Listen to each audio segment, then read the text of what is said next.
ఇంకా ఒకటి ఇచ్చాను, అది కూడా వేరే మ్యాటర్ కూడా ఇస్తాను. మామూలుగా ఓపెన్ వాయిస్ ఇచ్చారు. వాయిస్ ఇస్తే అందరికీ కంఫర్ట్గా ఉంటుందండి. మా రోజులు ఎక్కువ చాలా ఈడే ఉంటుంది.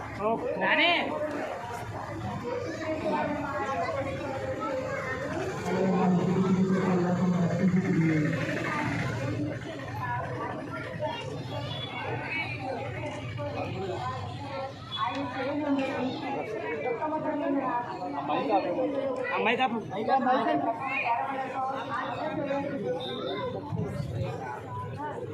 సార్ ప్రసాద్ ఇలా వచ్చింది, ఇలా వచ్చింది. రండి రండి రండి, ఎవరు రండి. సురేష్ గారు, సురేష్ గారు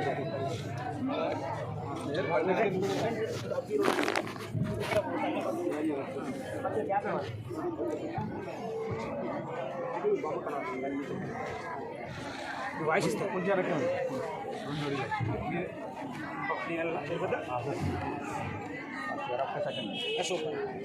మీకు క్లియర్ అయ్యి చెప్పండి. ముందే నేను చెప్తాను, తర్వాత మీకు వాయిస్.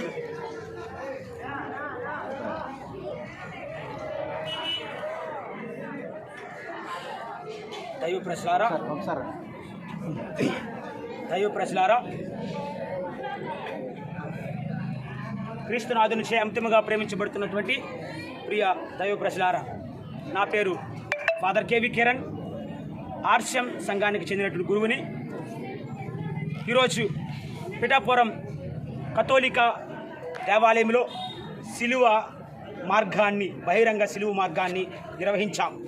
ప్రతి మతంలో కూడా ఒక చిహ్నం ఉంటుంది. ఆ చిహ్నాన్ని చూసిన వెంటనే ఆ దేవుడు వారికి గుర్తొస్తారు.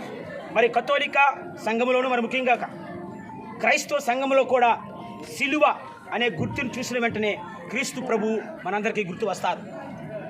ప్రీతమ క్రైస్తవ సహోదరి సహోదరులారా, అలనాడు బందిపోటు దొంగలకు, దేశ ద్రోహులకు, తిరుగుబాటుదారులకు ఈ సిలువ మరణాన్ని విధించేవారు. ఇది ఒక అవమానకరమైనటువంటి మరణం. క్రీస్తునాథుడు ఈ సిలువ మీద మరణించడంతో ఆ అవమానకరమైనటువంటి సిలువ మరణం ఆరాధించే సిలువగా మారింది. మనందరికీ రక్షణ తీసుకొచ్చే సిలువగా మారింది. ప్రీతమ క్రైస్తవ సహోదరి సహోదరులారా, క్రీస్తు ప్రభు అంటున్నారు, నన్ను అనుసరింపగోరువాడు తన సిలువనెత్తుకొని నన్ను అనుసరింపమంటున్నాడు.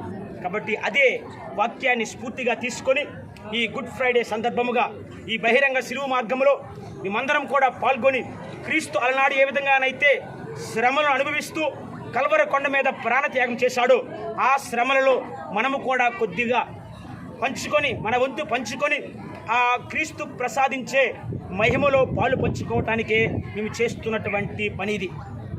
ఈ కార్యక్రమంలో, ఈ పరిశుద్ధమైనటువంటి కార్యక్రమంలో పాల్గొన్న ప్రతి ఒక్కరిని, ప్రతి కుటుంబాన్ని దేవాదేవుడు దండిగా మెండిగా దీవించాలని, అదేవిధముగా మీ అందరికీ మా ప్రత్యేక వందన సుమాంజలుడు.